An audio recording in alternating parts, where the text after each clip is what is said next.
What do you feel are the important ethical issues in this case? In the case of Macy and her therapist, there were examples of bartering, loss of services, vulnerability, exploitation, poor decision making, and ultimately the client, Macy, suffering as a result. The therapist offers to help the client, Macy, services by bartering, which is a legitimate means of making psychological services available to people with limited economic means. In Chapter 7, this teaches how tricky bartering can be in human services profession, especially when working with clients in counseling or therapeutic roles. Thomas, 2002, maintains that bartering should be ruled out simply because there is a slight chance that a client might initiate a lawsuit against a therapist.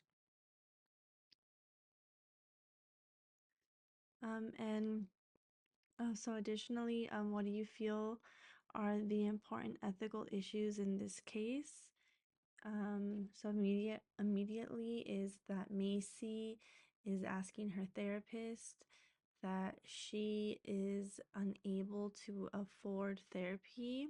Um, and her therapist is saying that she can still receive therapy if she babysits his three children.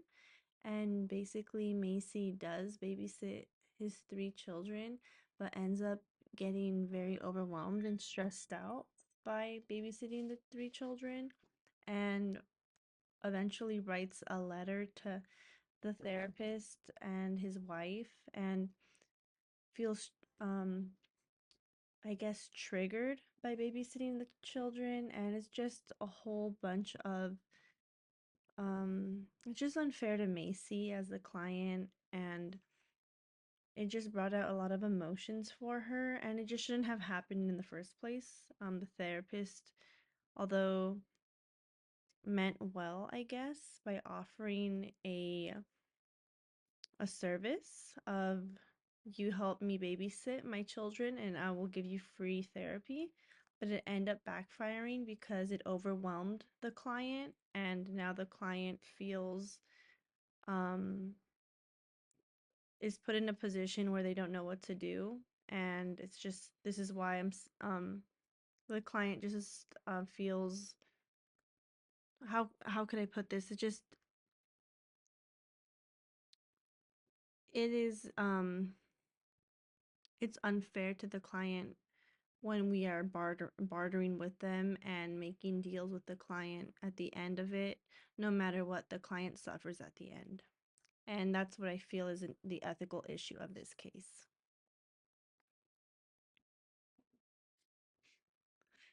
I realized I was getting a little bit tense and serious in the previous slide, so I had to loosen up.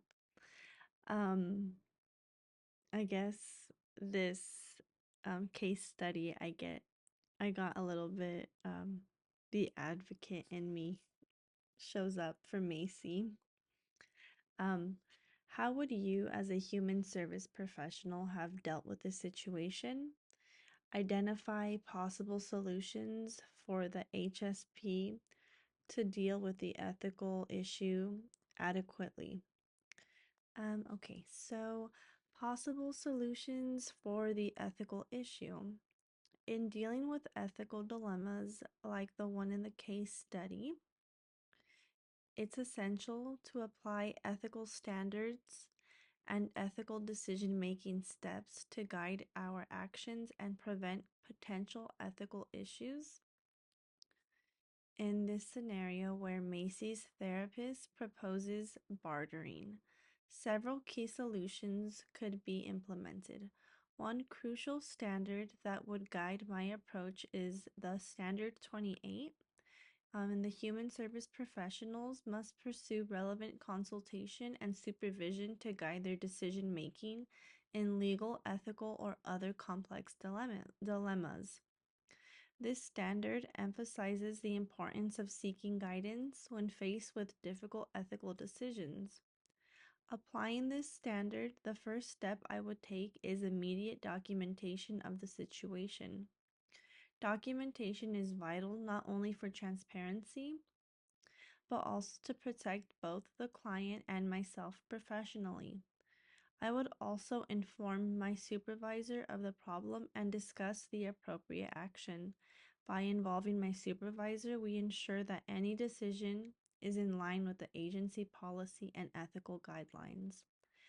I also thought about that standard, let me go back here, the standard 28. I chose that one.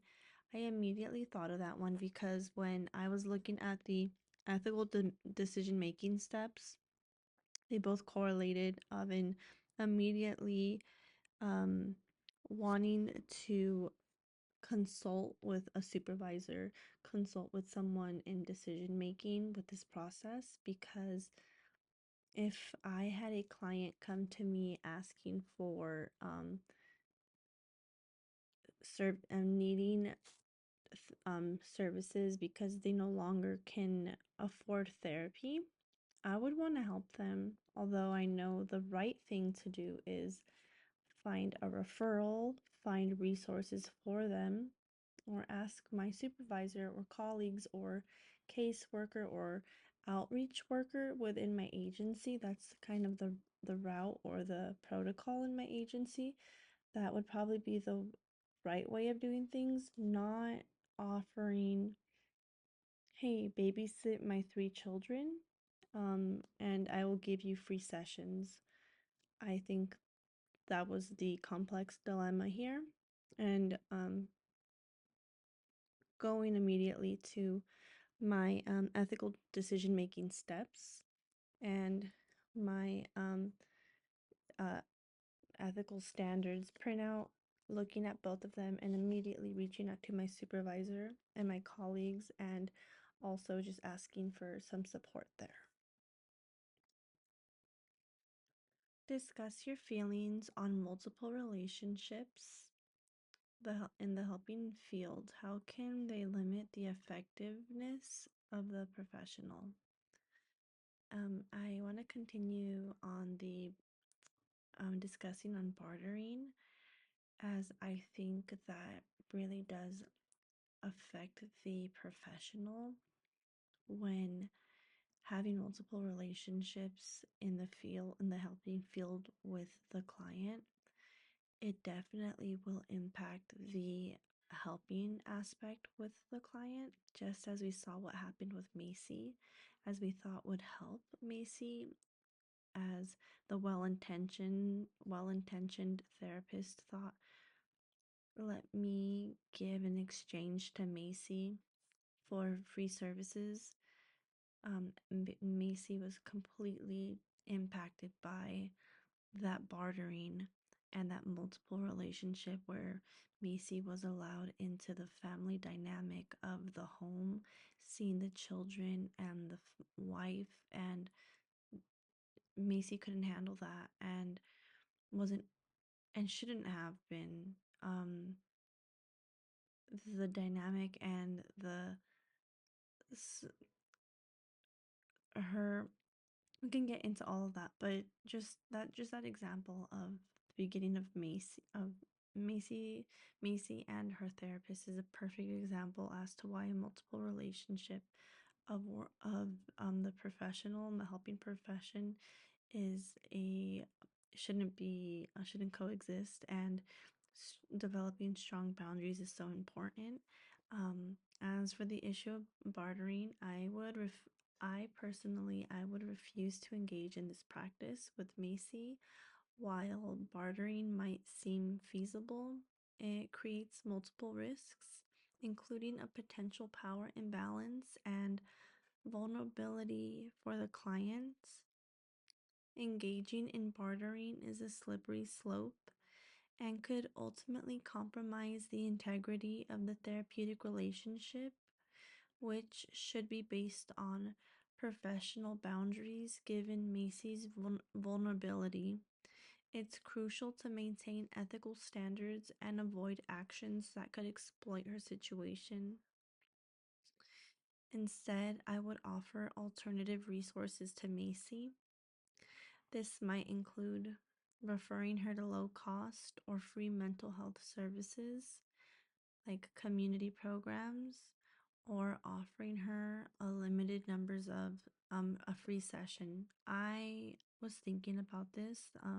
If I could, and if my agency allowed, maybe I would give her one or two free sessions without bartering until we could figure out with a caseworker in the agency and with or the community with usually that's how it works at an agency, right? Where from my previous agencies that I've worked at, there's a community specialist and an outreach worker and a case worker where they will help the clients when they are either they're lost of services, or they've timed out, or they reached out and they help them with the next service, or however that works, right? So I would just kind of help her out. I wouldn't just say shut the door and it's no more services for her. I definitely want to be completely sensitive with her and guide her through this. I care about my clients, and I would care, I'm sure, as her therapist, care about Macy, and I know that her mental health and her therapy is important to her. So I definitely would want to follow up with her and allow that. And I'm sure that my supervisor and my agency might have an allotment of they might have some sessions that they can cover for her or refer her to different agencies. And I'm sure my supervisor would guide me on to how to navigate this. So yeah, by following this path, I can ensure that Macy receives the support she needs while maintaining ethical boundaries in my role as a human service professional. Although I don't think I would go into the therapist or counselor route, this is such an important case study for all of us to learn from. So, thank you, Dr. Sonia, and I hope you enjoyed my video journal this week. And happy holidays. Have a good have a good night.